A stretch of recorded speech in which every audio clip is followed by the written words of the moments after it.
special treat. He's dressed as he would be if he were in the Dale years. His name is Terry Marr. And I'm going to have to wear glasses because this print is really small. Okay, Terry Marr. As a result of a long-standing interest in things historical, Terry became active in 1984, originally portraying a soldier of the Third Crusade. Within a year, he updated to late Elizabethan portrayal. He founded Black Rose Creations in 1989 to produce accurate, durable, and inexpensive items for use in this time frame. In 1999, he helped found the Kingdom of Lucerne, Inc., a New Jersey nonprofit educational group which provides an umbrella organization for groups with an interest, accurate recreation of the period, and provides scholarships. After 25 years as a military police officer, he retired in 2006 and began working as an interpreter at the Jamestown-Yorktown Foundation. He held the position for 2 years before being hired by Henricus Historical Park as the trade specialist in 2008. As an interpreter at Henricus, he serves over 30,000 school children each year, in addition to general visitation. Since joining Henricus, he has concentrated on researching the original location of the city of Henricus. So you see, Terry Marr comes with quite a resume and a lot of wonderful information. So I give you Terry Marr. Hi folks, good afternoon. I'm going to do my best to only walk on the Navy, the Army, and the Marine Corps. You know, it's one of those things. Apologies for the glasses, I'm getting old. I'm sure one or two of you would understand that. But today we're going to talk a little bit about Virginia during Thomas Dale's period. And he's only here for 5 years, but there's a lot of things that are going to happen during that period that still have repercussions today. By 1609, things had gotten really bad downriver, and this is what's known as the starving time. By the time they had eaten everything slower than they were, and run out of such delicacies as boiled shoes and belts, somebody gets the brilliant idea that we just put Jane in the ground last week, and it's been cold. Out came the shovels. So word of this gets back to the company in London, and being smart fellas, they realize if you're eating your investors, you're not going to get more of them. As a result, they hire Thomas Dale. And Sir Thomas Dale, come on. Okay. Let's see if we can make it work this way. Not happy with that one either. There we are. All right, so there's Thomas. And Mr. Dale, or Captain Dale, had a long, powerful military career. In fact, that portrait hangs at the VMFA. He is one of 12 commanders under Horace Deere in the Low Countries during that little dust-up known as the 80 Years' War. Well, by 1606, he's sitting over there on garrison duty, not doing a whole lot. And he will ultimately get a call from the Virginia Company. Hey, Tom, want to go fix Virginia? It's a mess. And he takes that. He will come here in the spring of 1611, and he brings with him 300 soldiers. Is the building coming down? He's working outside. Oh, that's nice of him. So, comes in with 300 soldiers. His men spend that summer rebuilding Jamestown. Dale himself is looking for a place to build the new capital. So if you guys get a chance, come on up and see the capital that never was at Henricus Historical Park. Dale will settle there at the end of September 1611.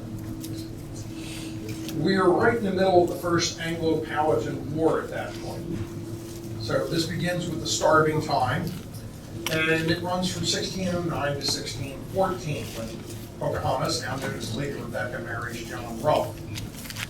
So this war is causing a lot of difficulty for the English. Dale comes in with 300 soldiers. That makes a huge difference in the war, in that Jamestown is primarily civilian.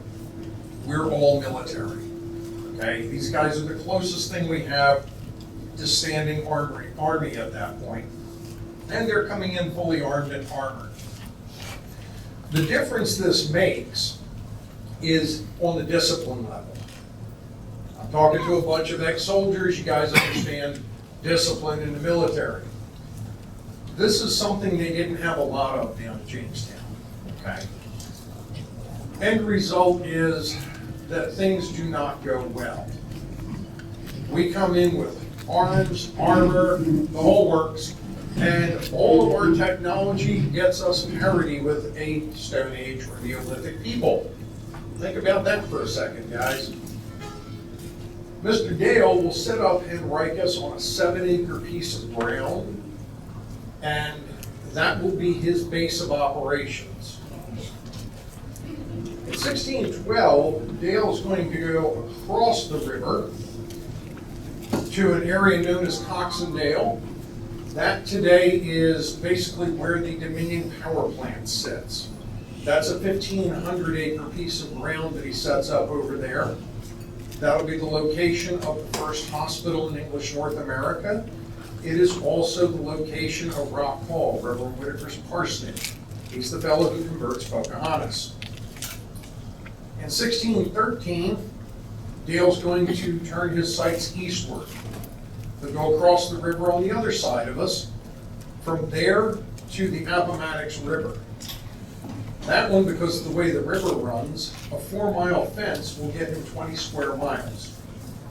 So a big piece of ground, and he calls that one Bermuda 100. Now, militarily, the most important thing Dale is going to do during his 5 years here, believe it or not, it has to do with securing the food source. If you can't get food, you can't fight. And one of the things the Indians do is every time they do a major campaign against us, step one, they visit Hog Island and kill every pig in sight. They don't eat them, they don't take them, they just kill them and let them lay there and rot. A little psychological warfare. We don't need your food, we have our own. So Dale secures that. It's Coxendale, he tells us, is his corn lands, and Bermuda 100 is where he puts his livestock. So Dale will have various fights with the Powhatans during that period. And ultimately, in 1614, he will be present, most likely, at the marriage of Pocahontas and John Rolfe. So her conversion is more than just a symbolic thing. By her converting to the Anglican faith and effectively becoming an Englishman, it ends the war, which is always a better way to end a war than killing each other. Dale is going to get a terrible reputation, guys, because he brings with him something known as the laws divine, moral, and martial. And the laws are just as scary as they sound. It's 50 to 70 laws, about half of which will get you dead if you push it too far. Such things as stealing food, falling asleep on guard duty. Today you go to court-martial. Back then, you don't survive to get court-martial. Letting the Indians steal your weapons or your tools. Yep, that'll do it. On the other hand, he also protects the Indians there. You're not allowed to harass the Indians unless we're at war. Again, if you do, you're not going to see the sun rise. And here's where it really starts to get interesting. I'm assuming we have a bunch of folks who go to church in this group. How many times a week do you go to church, guys? One, right? No, not 400 years ago, folks. 400 years ago, you're in church 15 times a week. 15. Yeah. Twice a day and 3 times on Sunday. Okay? Because they put a little sermon in there the last couple of hours. If you were to miss a single weekday service during a period of martial law, you lose your food for the day. Second offense on a weekday, 25 lashes. They're pretty interested in you being in that building, guys. If we move to a Sunday, exponentially worse. First offense on a Sunday, 5 days, no food. Now, mind you, you don't get to sit on your bunk and moan about being hungry. You're still out there working, okay? Second offense on a Sunday, another 5 days, no food. Add to that 35 lashes. Do we have your attention? Well, let's say for some reason you are determined not to go to church. Maybe you got kicked in the head by a horse. Maybe you just have a real problem with the Church of England. Well, the good news is, should you happen to miss church a third time on a Sunday, you don't have to worry about going to church anymore. It's a capital crime, folks. This is what the law is in Virginia in that period. So it's pretty brutal. One of my coworkers said it's not Club Med. But this is what Dale brings with him. And as my marshal, he's the guy who has to enforce it. On the other hand, being fair, Dale is not going to just arbitrarily attack you for things. You're going to get the laws read to you at least once a week. So you can't say, I didn't know I couldn't do that. As a result of his enforcement, like I say, he gets a pretty terrible reputation. But there's other things that he does that are very good. One, he's the guy who's going to turn Pocahontas over to Reverend Whitaker. And Reverend Whitaker is probably the guy to turn her over to. Because if you want to convert somebody, you don't want John Calvin up there thundering on the pulpit. You're better off with somebody like Billy Graham, because he's going to persuade and teach and things like that. That's Alexander Whitaker.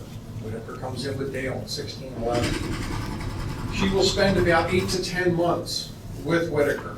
Again, being in the fort at least 15 times a week. Her eventual marriage, as I said, will solve the Indian problem at the moment. We're going to get 8 years of peace as a result of this. The day after her marriage, the current governor, which would be Thomas Gates, a fellow commander with Dale in the Low Countries, is going to go back to England. At that point, Dale becomes governor.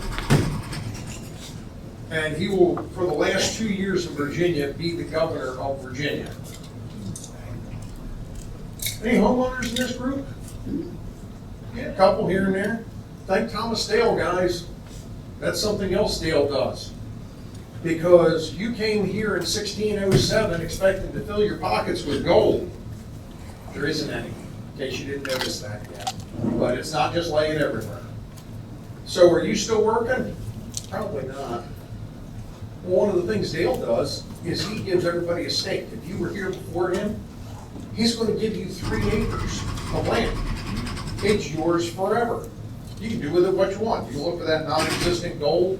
You can send back animal skins. You can harvest lumber and ship it back to a country that doesn't have a whole lot of lumber. You can plant tobacco after 1614. That would be rather important. Now, this is a case of Dale exceeding his authority. That's not part of his job description. But whatever record he sent back of that decision, apparently it was worthwhile, because the Virginia Company of London will not only ratify that, but they're going to add 47 acres to it. So if you were here before Thomas Dale, or came with him, you have 50 acres. And 50 acres is a magic number, guys. If you have 50 acres back home in England, you can be elected to the government, to the House of Commons. So in 1606, you were a pig slopper slopping somebody else's pigs because you couldn't afford your own. You come to Virginia and survive, which is the hard part. You now have enough land to be elected to the government back home. So that's a big plus for us. Dale is going to be the governor, as I said, for his last 2 years here. And while Henricus never becomes the capital, he did actually make a capital that is lost to history. See, When we got here in 1610, that's what we thought Virginia looked like. This is the 1610 Krause map. We are approximately here. That's the Appomattox over there. Jamestown's about here. There's Marr, Wacomico over there. These are all Indian towns that are shown on this map. Let the English get here for a while and we started expanding. This is the Hall map of 24, and it's actually based on John Smith's map. It's redrawn, but it's essentially the same thing. So we have, let's see, Jamestown is up here. We have Hopewell and Henricus and all that back here. Point Comfort, Cape Henry, and so forth. You can see we're spreading out. We're getting a better idea of what the place looks like. A lot of this, we get the information both from John Smith and from explorations done after him during the war. There's my lovely abode. All right, this is Stott Henryville. I'm sorry for the quality of this. The original picture is about this big. It's a little tiny thing. They actually had it at Jamestown a couple of years back. They had the original visible for us. But here's Henricus over here. This should be Jamestown down here. This would be the Appomattox. This would be the James. And it shows Henricus as this little round fort. It was not. It is essentially a rectangle. And as you see, it's connected not to the south shore, but actually to the north shore, because that's before Benjamin Butler comes through here and digs his canal. This is an interesting map. This is a Dutch navigation chart, and unfortunately for map geeks like myself, it ends right there, which really drives me nuts. I needed to go up another 10 miles. Because that'll show what Henricus looks like in 1617. But this little town right here is kind of important. See, this is where Thomas Dale puts his capital. In 1614, Dale becomes governor. Governor lives at the capital, right? Well, Dale moves into Bermuda City. And in 1616, that is the largest city in English North America. Now, you probably all heard that Jamestown is the capital from 07 to 99. Well, there's a little 4-year window where it's not. It was here. That 4-year window, 2 of which is under Dale, and then the other 2 years are split between Governor Wyatt and Governor Argyle. In 1618, Samuel Argyle takes the capital back downriver. We have no idea why. I wouldn't take it back to Jamestown. I worked there for 2 years. It's a swamp, guys. It's terrible. It is actually the worst spot on the river to build a town, but Argyle seemed to like it for some reason. So for 4 years, the capital of Virginia is at Bermuda City. Where's Bermuda City, guys? Exactly that. You are sitting in Bermuda City. The city in City Point was Bermuda City. All right, how did we lose it? Well, in 1616, like I say, Dale and the Rolfs go to England. They're on a publicity journey. She will die in England. Dale will die in, of all places, Sumatra. Anybody here that's Army? Yeah, you can admit it. All right, well, those of you who are soldiers, keep in mind you have a secondary career as sailors, because Thomas Dale, an infantry captain, was created Admiral of the Fleet by the East India Company. Apparently it worked. But unfortunately for him, while he won a great professional victory out there in Sumatra, personally not so good. He ends up getting this lovely little disease called the bloody flux, raging dysentery. And to this day, Thomas Dale is still there. He never came home. But after they leave in 1616, somebody realizes that we have a town in Virginia named for every member of the royal family except the guy who's going to be king next. Well, we can't have that, that's bad form. So they renamed the largest city in English North America, Charles City. And usually when I tell people that word, they go, oh, okay, and I go, no, not that one. Nope, right here. This was Charles City until the end of the century. And then the county splits in half. Okay, South Shore becomes Prince George, North Shore stays Charles City. Well, you can't have Charles City Point located in Prince George County. That doesn't work. Cut the word Charles off, call it City Point for 200 years till it becomes Hopewell in what, 1916, I think they incorporated. The other problem is Charles City County has no Charles City in it. Oops. So they have to create one. And if you look at a map, Charles City is roughly rectangular.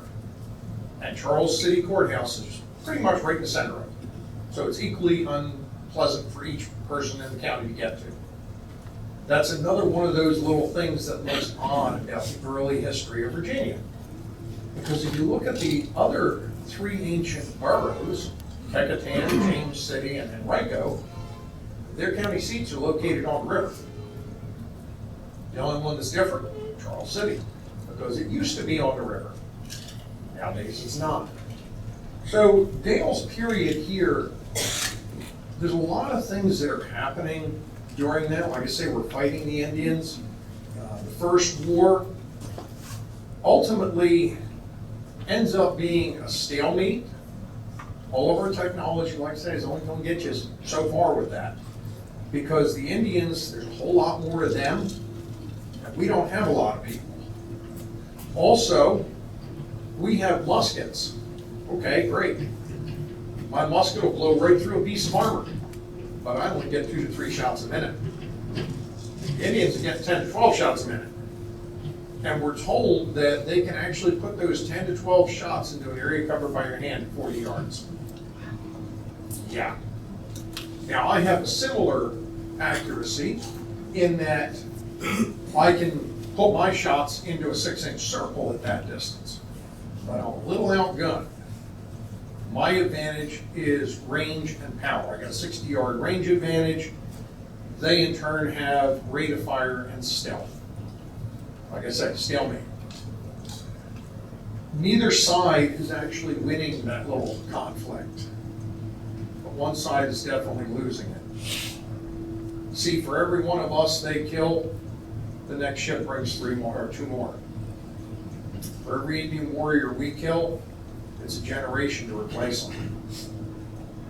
While they have numbers here, we have numbers back home. And as a result, we need to end this conflict. More so from the Indian side. And Powhatan, he's sharp. Man is just amazing as a diplomat. He fights when he has to, he trades when he can. But he's always got us off balance. And in 1613, his so-called favorite daughter comes into English control. How many have heard that she was kidnapped? Anybody? Yeah, you can admit it. Yeah, there's terrible English. Well, actually, she was sold to the English by her in-laws. That's one you don't hear very often. She's going to marry around 1610 to, as Percy says, a great captain of her people named Cocoa. And in the Indian world, when you marry, you move in with your in-laws. So she's up on Potomac Creek, Stafford County. And Samuel Argall, and I'm no fan of Argall, guys. He's slimy. He leaves here just ahead of an arrest warrant. But 1613, he's up trading on the Potomac Creek, and he hears she's nearby. Now, the war is still going on at this point. So Argall puts into her town, and he goes to the leader of the town, a fellow known to history as Chappazaw, and he says, look, I'd really like it if you could get her on my ship. I'd like it so much that I'll give you a couple of copper pots for her. Doesn't sound like much, does it?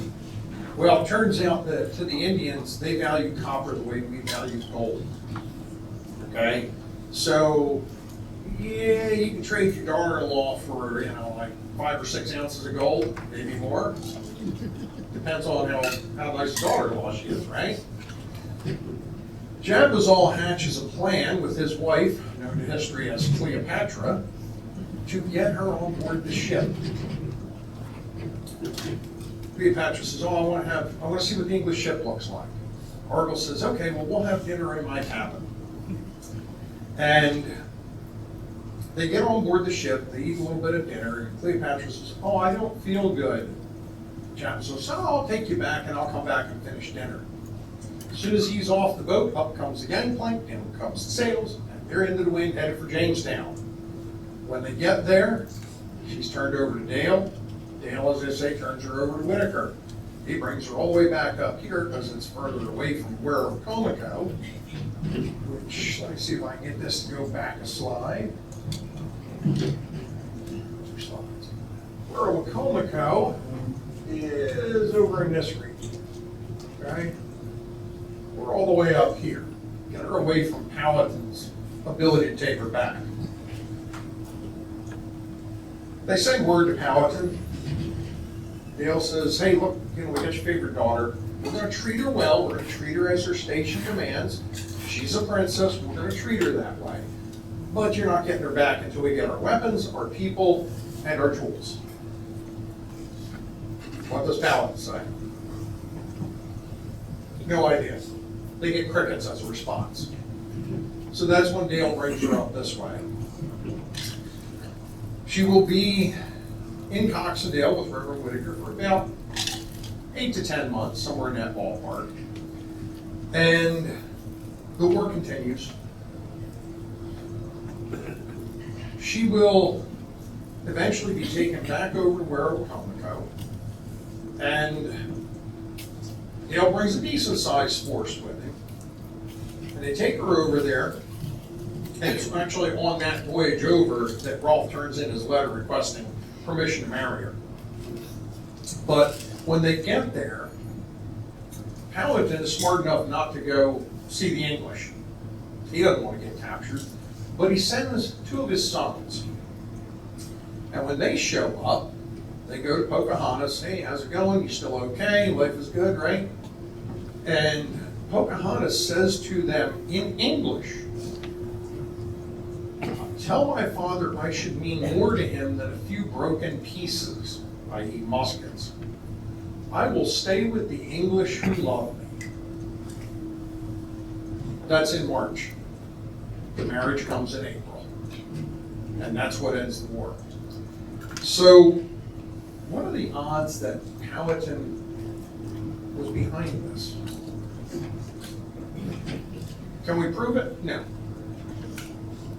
But there's a distinct possibility that that is his way of ending the war. Remember, like I say, this guy's really sharp. He can end the war, which means his people stop dying, and he can save face, because not all of Powhatan's 30-some tribes came voluntarily into his confederation. So if he goes too far towards the English, some of them might revolt. So he's got to save face, but he also needs to get this war over. And the easiest way to do that, arrange a marriage. Another thing that points to that possibly being an arranged marriage, at the marriage, there will be a couple of Indians in attendance, the 2 brothers I mentioned earlier, and also an Indian known as Namatno, or Udamatamakan. He is her uncle, one of several, and he's also a Powhatan priest. So that kind of lends their approval to it, doesn't it, to that wedding. But either way, that ends the war. We finally stop killing each other. It's not going to last, guys. Spoiler alert, 8 years later, we're going to do it again. That one begins with what's known as the massacre. For obvious reasons, it's called that. But when it comes to Thomas Dale, he's going to make a difference here in the colony. His eventual conversion of Pocahontas, his imposition of martial law, his giving out of land, and ultimately the company, for those who are still alive in 1619, that got that original 50 acres, they're gonna give you another 50. All you had to do was stay alive, which of course is the hard part, given everything in Virginia is trying to kill you in those days. The climate, the people, the animals, the insects, the plants, they're all trying to do you in. But during Dale's time, for as harsh as the laws are, the population actually goes up. So we don't have a lot of really good information in that period due to a couple fires in England. But circumstantial evidence is saying that things went pretty well under Dale. And he will eventually go home, and he writes to his patrons that it was the hardest job he ever undertook. So that, I know that was a quick run through, but we only have an hour, so at this point, I'm open for questions. Yes? How did Dutch Gap get its name? You know? Once more? How did Dutch Gap get its name? Dutch Gap. Well, there's two stories about how it gets its name. One is that there's a boat race between a Dutchman and an Englishman in the 17th century. They're both trying to get to Richmond. And depending on which guy you like is which one was smart enough to go overland for the 500 yards compared to the guy who went all the way around. The guy who went around lost the race. The guy who went overland won the race. Great, that sounds very plausible, except for one thing. In 1611, the only Richmond on the planet is 3,000 miles that way. Yeah, so that one's kind of iffy. The other possibility is a language corruption. Dale, having served in the Low Countries among the Dutch, will build a fortification involving a ditch and a palisade behind it. And so Dale's Dutch ditch eventually morphs into Dutch Gap. They're the only two I've found recorded anywhere, and there's issues with both of them. At least the fortification one sounds plausible. Although the Romans were building the same kind of palisade set up 2,000 years ago. What else do we have? Yeah. Marina Farms is in the paper on here lately, and I was reading an article the other day, and the Parks and Recreation made the statement that the original site I think was over there, Marina Farms. Is that? Okay, yeah, this one's in the news lately. Henrico County just spent $17.25 million to buy 2,000 acres in Marina Farms, which I am actually rather happy for. They have secured the piece of ground where the town of Henricus was. And that particular town comes up outside the front gate of the fort once we're established. They're claiming that that is where John and Rebecca lived after their marriage. Well, no. Okay. The earliest reference I have found, and believe me guys, I do a lot of digging, it's what I do, is 1847. Bishop Meade, in his Old Families and Churches of Virginia, says that John and Rebecca lived there. Now, things that go against that, well, number one, she dies in March of 1617. He dies in March of 1622. Verina gets its name in 1634. Okay. Well, maybe they lived there without being named that. No, unfortunately not. Now, John Rolfe was somewhere around Henricus, where we don't know. But that's where they would have come in contact, which ultimately leads to the marriage. But I can place that man all over Southern Virginia. I can't put him in Verina. It's the only place I can't put him. I can show him living here, because he's company secretary when Dale's governor, so he lived in Bermuda City. His farm, his famous tobacco farm, is going to be down here where 156 T-bones into 10. The car wash is. Yeah, that's probably built on John Rolfe's land. Because it turns out that Samuel Jordan's south boundary is John Rolfe's north boundary. Well, we know where Samuel Jordan's place is. Beggar's Bush runs from the Harrison Bridge all the way to Route 10. So across Route 10 would be the Rolfe lands.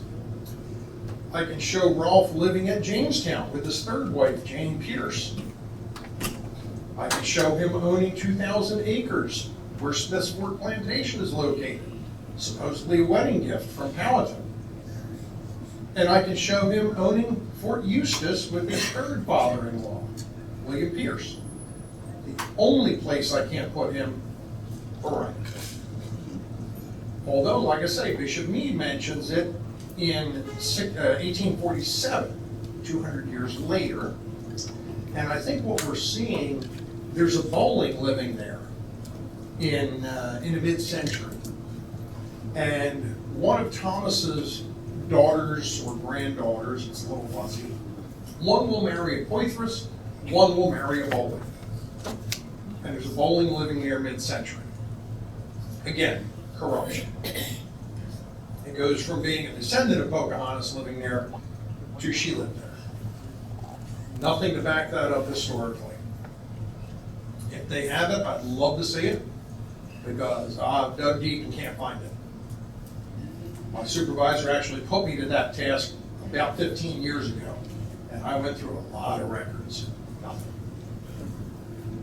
Who else? Go for it. During the first 3 years of the colony's existence, there was a conflict that prevailed until the colony was, they saw it as by the providence of God. In the next 6 years, the colony would be placed on a firm foundation. Do you agree with that by Dale? Yeah, Dale is going to, as I say, do a lot for the colony. He secures the food source, which is the primary thing, but his government, though harsh, is also fair. Once a week when you're in church, they're going to read you the entire laws. So you can't say I didn't know. And his administration, even though there's a war going on, is pretty solid. Now, not all of that is directly his administration, because Thomas Gates is the governor during the first 3 years. And it's kind of a weird one. When he's sent over here, the plan is whichever one gets here first will be lieutenant governor, because West is the governor, Lord Delaware.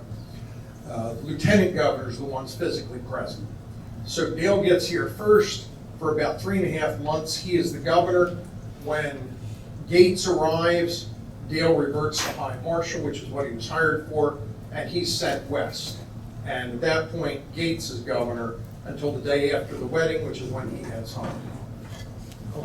Yeah, Yeah, it was an effective period for the colony. right. Wasn't there, the first 3 years, there was plenty of conflict. So what you say at this time under Dale and Gates, there was unity. No matter who was in charge, there was unity between all the leaders. To an extent, Yeah. the conflict that we're seeing in the early years, we have conflict with the Powhatans, and we have conflict among ourselves.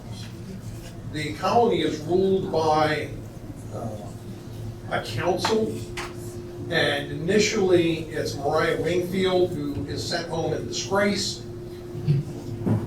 Eventually, Smith becomes the head of the council. During Smith's period, things actually went fairly well. Not necessarily because of anything Smith was capable of, although he was effective. But see, the whole Pocahontas and Smith thing, what that does is that ends with Smith being a werewolf. He is considered a chieftain under the Powhatan Nation, and therefore, we're just another tribe. So, yeah, we have some skirmishes, But on the whole, we're sort of getting along. So what happened in 1619 that caused them to lay siege? I'm sorry, 1609. What happened was Smith had dispatched a group under one of the West brothers up to the falls, get them out of Jamestown. Like I said, it's the worst place on the river. Just recently read an article where a guy looked at the disease factor. And he says, if you're down in the saltwater section, you're good. If you're up here in the freshwater, you're good. You can't stay where Jamestown is. So Smith sends folks up towards what's now Richmond. And Governor West is, or not Governor West, although 5 of the 8 West boys will be governors. He starts building on one of the islands, and he's constantly under attack by the Powhatans. Tanks Powhatan, Powhatan's son, guards the western frontier. So Smith jumps in a boat, takes a ride up, and goes to Tanks Powhatan. He says, hey, what are you beating up my guys for? And Tanks Powhatan said, well, I don't want them build over there. Smith says, okay, where can they build? They can build over there. Smith says, fine. Counts out, hands it to him, says, that's now ours. That was the easy part. Now he's got to convince Lord Delaware's brother to stop what he was doing over there and completely restart over here. Eventually he does this, and West's men start a whisper campaign against Smith. What are you listening to him for? You're the brother of Baron Delaware. This guy's a jumped up farmer's kid. He's putting on airs. Well, actually, he did have gentry status, but it came from the Austrians. And eventually they go back where they started, and West barely escapes with his hair. Okay? But what happens while they're pumped there is Smith has a gunpowder incident. He's got a pocket full of black powder, and his pocket went off. He's very badly burned. Now, Smith always said this was an assassination attempt. The guys who tried to hang him 3 times said it was purely an accident. Take it for what it's worth, guys. But the important thing is, Smith leaves Virginia never to return. The Indians are told he's dead. Remember, he's a werewolf among the Powhatan Nation. He's the liaison between us and Powhatan. When he goes home dead, does the treaty still apply? Nope. And that's when the starving time occurs. That leads to that 5-year conflict. So yeah, there's conflict early on. Our internal conflicts are just about as bad as our external conflicts at that point, because there's a lot of personality issues in early Jamestown. Who else has something for me? Right. I did want to say there was really not too much conflict in the Dale years. No. The only conflict under Dale is with the Indians. With the Indians. Yeah. All right. The other thing I wanted to point out is that at this time, when Dale left, it was on such a firm foundation that would lead to probably the reestablishment of representative government under Yardley. Yeah. Even though there would be a conflict under Argyle in between, but when Yardley's appointed, so Dale is very important. Oh, yeah. In Absolutely. establishment of America on a firm Yeah. foundation. That's the thing. Dale does not get the credit that he should get. Again, everybody looks at his legal side of things. And I mean, even the guy back in the day, Dale had been gone for 7 years and dead for 2 before they dared to write home complaining about it. But they say, he took our rights as Englishmen and he made us virtual slaves. But yet, the population goes up, the colony expands, we end the war, we stop fighting with the Indians. I mean, these are all positive things that Dale is responsible for, and yet he really doesn't get the recognition he deserves. All right, the other thing I wanted to point out is you were wondering why Argyle moved down the river, moved the capital back to Jamestown.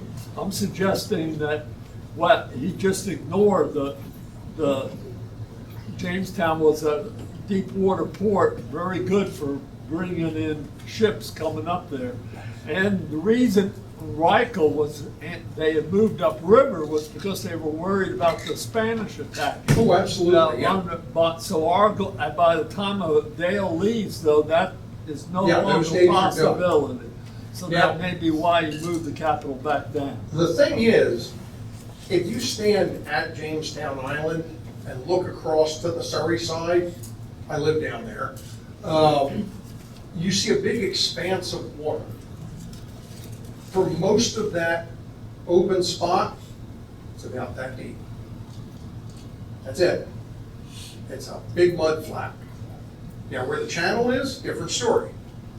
Where the ferry runs, different story. But the majority of that is actually quite shallow. And it turns out that Hopewell Harbor, right up here, at the end of the war, I have a photograph of it. It looks like New York Harbor, guys. It's a forest of masts. In fact, every ironclad that the Union Navy had in this area is parked there at one point. They wouldn't have fit at Jamestown. So, that's always been one of the things. Oh, well, he was a sea captain. He wanted to get closer to the ocean. But that's a terrible place to park. I mean, it's very shallow there. He's better off up here. So it's one of those things I've been puzzling on for years. Terry, if you go back to the Fingun map, Mm-hmm. you notice that you've got numerous tobacco warehouses. Yeah. On our side of the river and on the Chesterfield side of the river. And on both those sides, the channel's right up against those tobacco warehouses. Yeah. That indicates how strong commerce is playing a part in all of this. Yep, 1617, that's a hub. We got a lot of tobacco going out of Virginia. We haven't had the crash that'll come about 8 to 10 years later. The bottom falls out of the tobacco market. But 1617, they're still getting top dollar out of it. Unfortunately for the company, they never got involved in the tobacco trade. Again, we don't know why. One possibility has been nosed about that King James is a silent partner, and he absolutely despises it. Calls it the noxious weed. And actually writes one of the first books against it, a book called Counterblast to Tobacco. But the company never gets involved in tobacco, and they end up hemorrhaging money. And not long after this map was done, the company will split into two factions. Eventually, one of those goes to the king, and the king will take back the charter in 1624.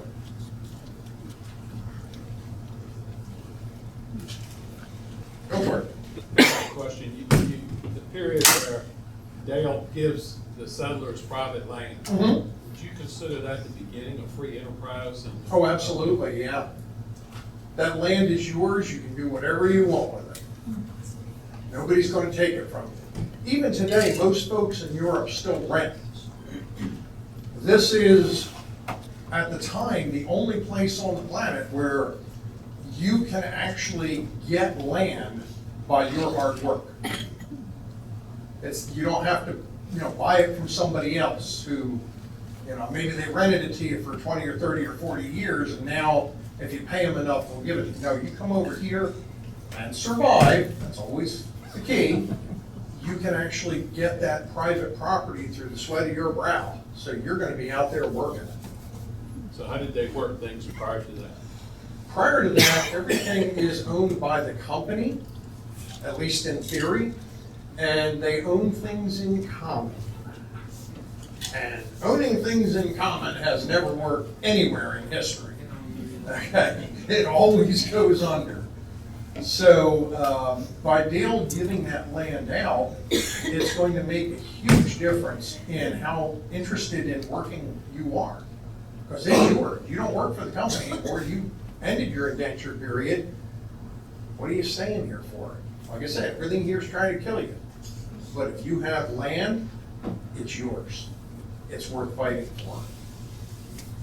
And that's when we really start buckling in, doing what we need to do to survive. Not just physically survive, but economically survive. Yeah, So initially you said they got 3 acres and then they got 47 more, so you have about 50 acres. And then you got another 50 acres. correct. So were they next to each other, or I got 50 acres here and 50 acres? Great question. Well, it turns out, guys, that those acreage plots are patchwork. They're scattered all over the place. You know, the initial 3s are probably contiguous. But the problem is, when you start adding the other, you can't make them all contiguous. So now we have a problem. How do we solve this particular problem? Well, anybody ever wonder why everybody in Virginia is married to everybody else in Virginia? That's it. We're pulling those tobacco plots together. Not as bad as West Virginia. Down there, the family tree doesn't necessarily break ground. Just saying. They coming out of Georgia. I don't have a problem with family trees that look like a telephone pole, but they do have to break ground. That's my limit. Okay. So in Virginia, you marry your son to his daughter, and now you just connected those 2 pieces of dirt. And then one of the other things they'll do at 16, 19, I'm unemployed back in England. I'm that pig slopper you used to be 20 years ago. You had a couple of good years of tobacco, you need some help on the farm, you pay my passage. You're gonna get 7 years work out of me. Of course, at the end of that time, what am I gonna grow? Tobacco, right? Because you just taught me to grow the world's best tobacco. So the company recognizing this is going to give you 50 acres for bringing me here at your expense. That's one of the ways these tobacco plantations get to be 3,000 to 4,000 acres. Because these guys are bringing enough people and they're getting 50 acres apiece for them. So when I finish my indenture and I get my 50 acres, that doesn't come from your acreage. That comes from another plot of land that the company has.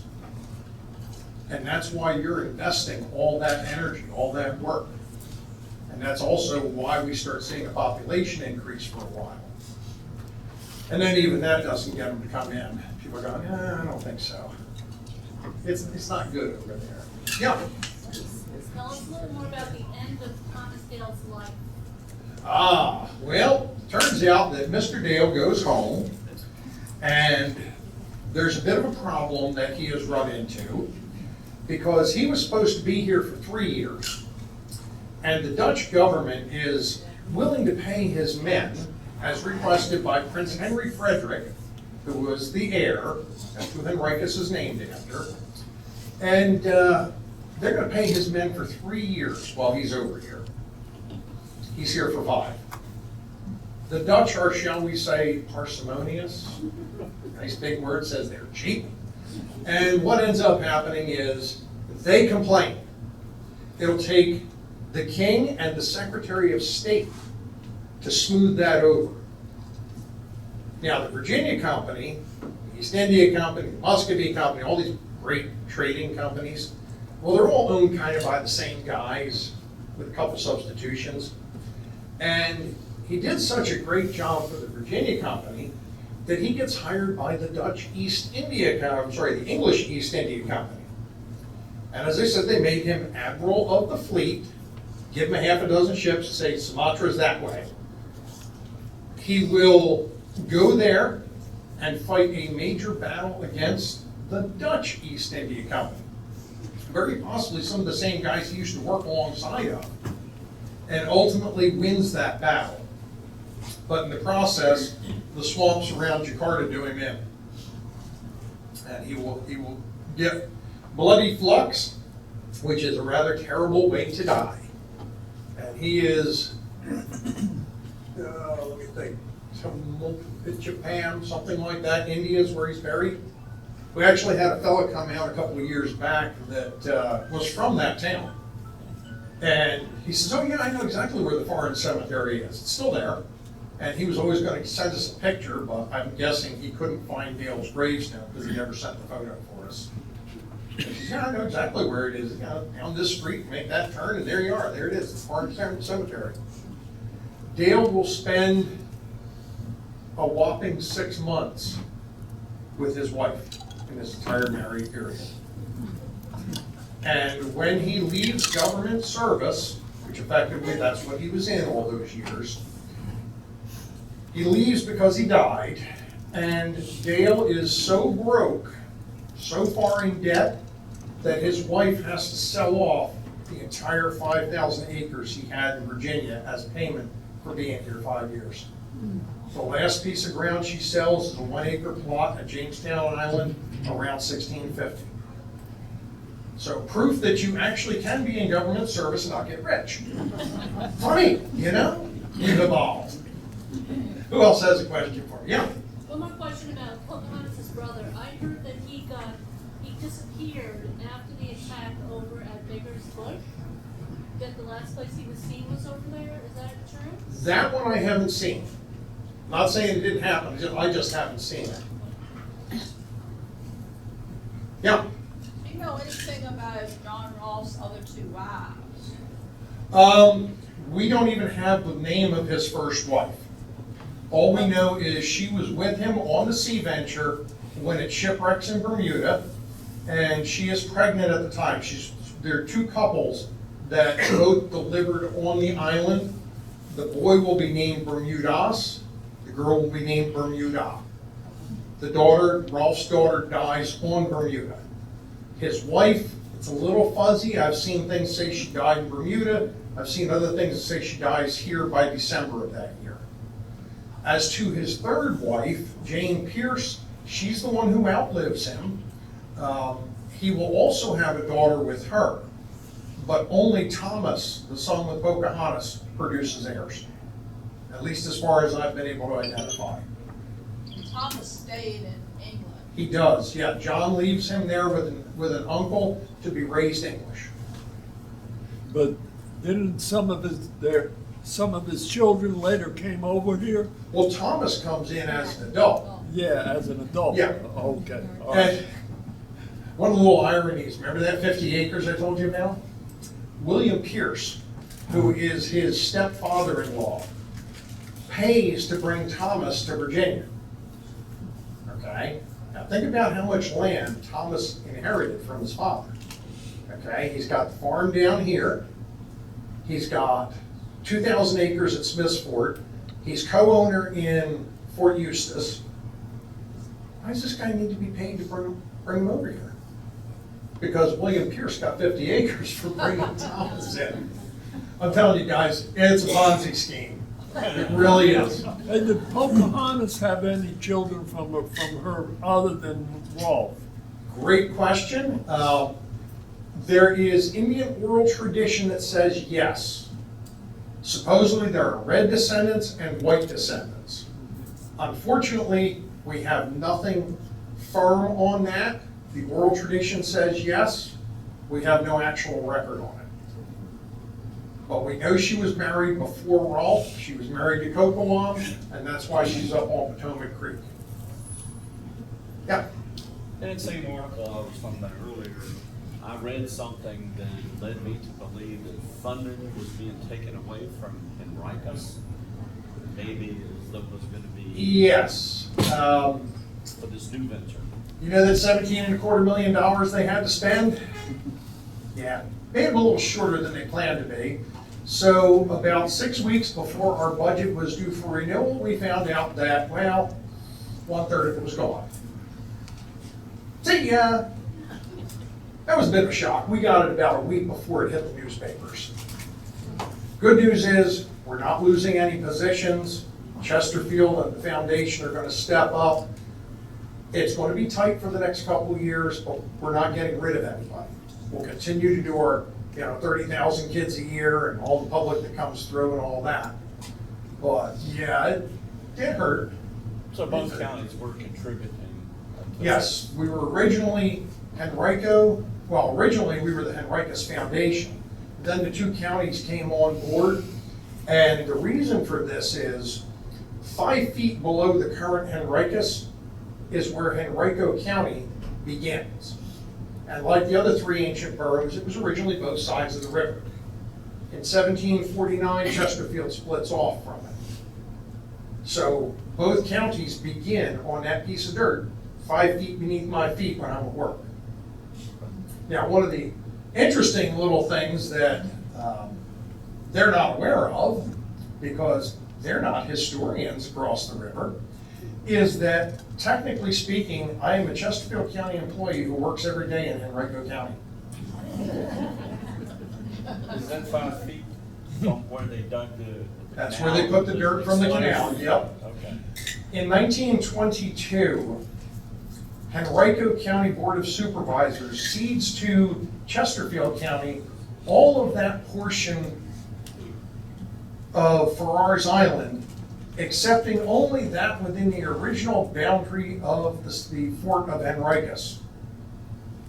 Well, the fort boundary runs right in front of the building I work in, about 20 feet in front of me.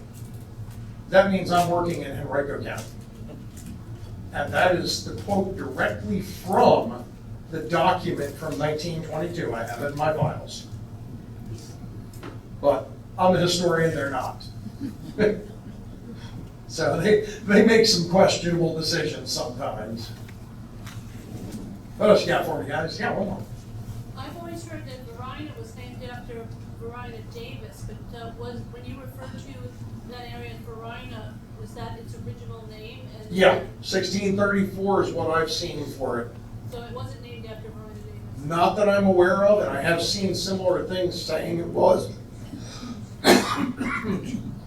Excuse me. Probably working with a fire every day. Yeah, that's not named after her to the best of my findings. There was somebody in the back had a hand up. Yep. Okay, what are they gonna do with the, but are they gonna try to rebuild, do I think they're gonna try to get, Florida or something? Or, I'm gonna have to come down. I can't quite pick it up. Jet noise, the sound of freedom. do you know if that's gonna do anything with the land that they bought, or, like, maybe trying to get into a, Yeah, in fact, there was just a thing on the news the other night that apparently they are looking at doing some archaeology there and setting up something to talk about the real history of Henrico County's founding. Like I say, they're not historians, but I'm glad they bought that land. As I say, the big field you see to your right as you head southbound on 295, that field is where the town of Henricus was located. In fact, let me see if I can drag that guy up.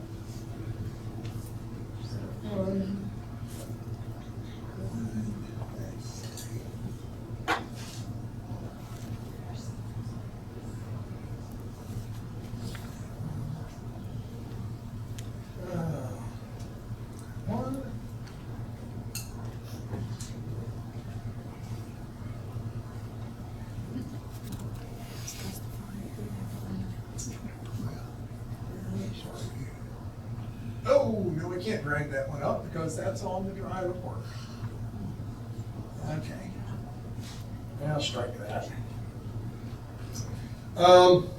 Yeah, if I was able to pull it up, I would show you an aerial photograph from 1937 that actually shows right where the town was located. It's right in that field.